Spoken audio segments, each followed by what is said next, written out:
Hi, welcome to Market in a Minute. Boy, I tell you, Alabama sure looked good. I know Georgia almost came back on them and won the game, but Alabama's got a lot of talent. Ohio State took two of their better players and didn't really impact Alabama really at all. So Alabama just reloaded and it's got plenty in reserve. College football has got to watch out for Alabama this year. So we are overbought, and it's starting to roll over a little bit.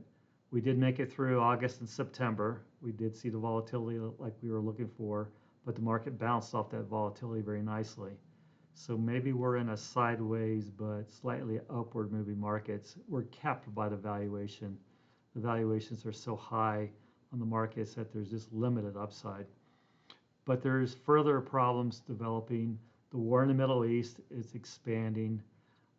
Usually, when war breaks out in the Middle East, you have rising oil prices, and we're just not seeing that yet. The dock workers strike, that could be a big problem. So we'll have to see how long that lasts. If it lasts any length of time, that's going to hit the economy.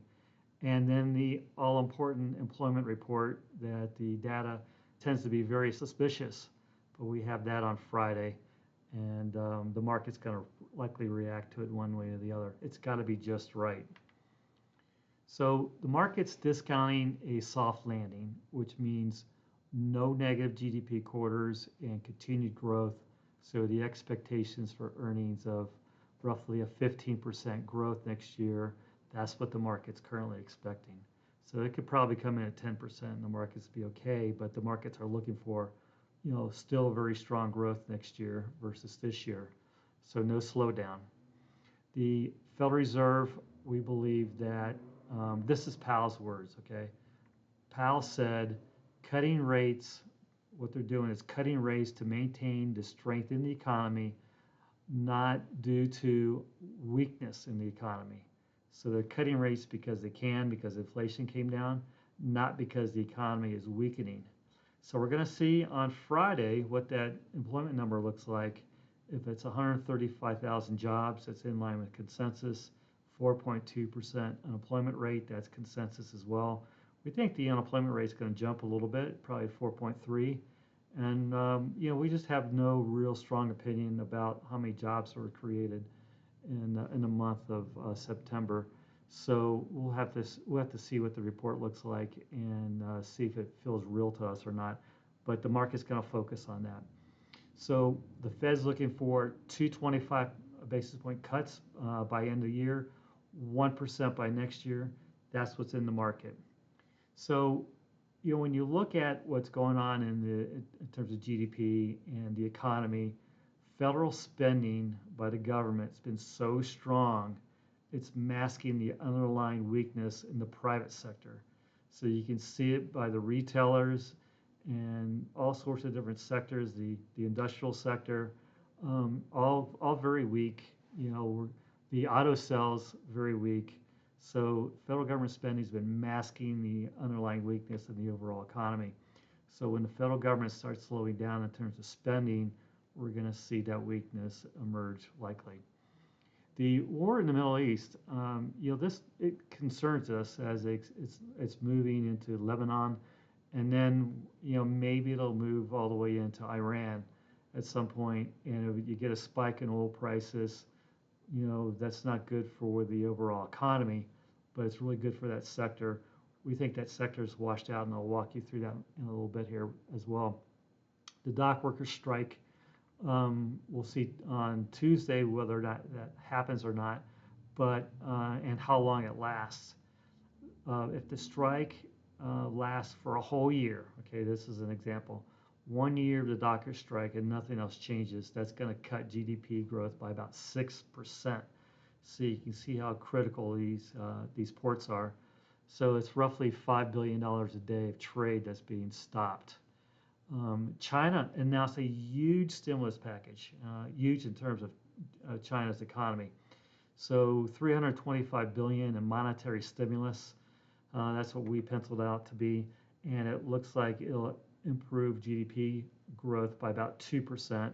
I see some estimates about 0.5%, but we think over time it'll be about a 2% bump in GDP.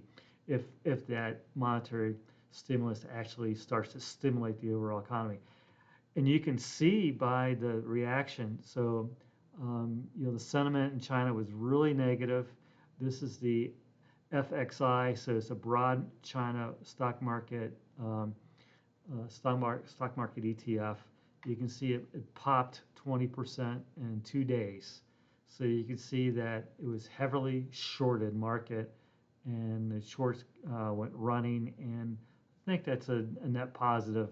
We'll have to see if it really improves their economy, but we think it's a net positive, and likely will start to expand into other sectors like the U.S. If the expansion really takes off in China, it'll broaden our overall markets. So the knee-jerk reaction, it should be that it broadens the U.S. markets out instead of just being the technology sector that's doing well. It should improve the other cyclical sectors of the economy, U.S. economy at some point in time. So we think that it's a modest, positive in the intermediate term. Looking at the S&P 500, as I mentioned, we've had these pullbacks, pretty good sized pullbacks in August. That hit pretty well. And then September was a little bit less. They held the 200-day moving average, but it went right back up. And so the market's gone above the recent highs to a new high. However, we think the way to look at this is more through the lens of the oscillator, because it's not, in the short term, it's not a strong seasonal period. We're not, in the short term, we're not in a strong bull market, but we're in a bull market. So we think the best way of looking at it is through the oscillator. So an overbought, oversold indicator. And you can see on the QQQs, it looks the same as the S&P 500. You've had this overbought indication. You can see last time it got overbought, it really pulled back nicely last couple times. And we got overbought again. It stayed there for a lengthy period of time. And then now it's starting to roll over. So I would be more interested in picking things off when we got to oversold again, like we did last time. So the technicals, just generally speaking, in terms of the moving averages, look fine. Nothing really stands out in a big way, but the moving averages, the markets are above the 200-day, the 100-day, the 50-day, the 20-day, so everything's moving in the right direction. But again, we think that the oscillator is the best way of looking at it. Some of the sectors that look interesting to us. Now, as you know, about 3 weeks ago, we turned positive on the energy sector. We had this big pullback. The chart looked so bad, it started to look good. We had a nice downdraft. It's the only sector of the S&P 500 that's really been lagging in a huge way this year. We thought it was de-risked. A lot of really good companies that looked really interesting to us. And we had that pop. It popped up nicely to the 200-day. And then the Saudis said that they're not going to cut production back. They're going to maybe increase production by the end of the year. And so the price of oil went down and the sector went down, but now it's kind of levitating back up again. So we think that this sector is de-risked. It's got some good upside to it. So everything looks relatively, really attractive in this sector in terms of valuations. And any little surprise, like China was a big surprise for the Chinese market. A little surprise in the energy market, it makes the price of oil pop. This sector is going to go up very, very nicely. So we like these quality names that have really attractive valuations. So Apache, APA, it trades for about 5 times earnings. So there's no reason why that one can't be double the current price that it is at. And it has been double the price not too long ago. The healthcare stocks look good to us as well. We like the healthcare stocks. We think there's a secular trend here. You want to own healthcare in general. The sector's pulled back down to the 50-day. So not a table pounding buy, but we think it's kind of interesting. There are some good names there. Probably my favorite at this point, because it's pulled back quite a bit, is Merck. And then the small cap biotechnology stocks look compelling to us as well. But we like the sector in general. We think it's a good way. If the economy would roll into a recession, this sector is going to fare very well. If it doesn't go into a recession, it's going to do fine as well, fine there as well. So we like the sector just in general, just have a nice core position in it. And if you're underweight, maybe pop it up a little bit. That's kind of our strategy towards it right now. So just in general, we'd like, growth and income type of stocks. So some growth with some nice income along with it. We think you weather through kind of what we're looking at as rates drop, that those dividends become more valuable.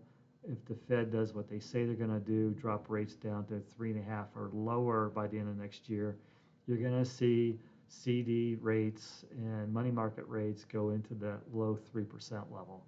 So we think that these stocks have a compelling, short-term, maybe 12 to 18 month sort of trend to them, but longer term look really good as well.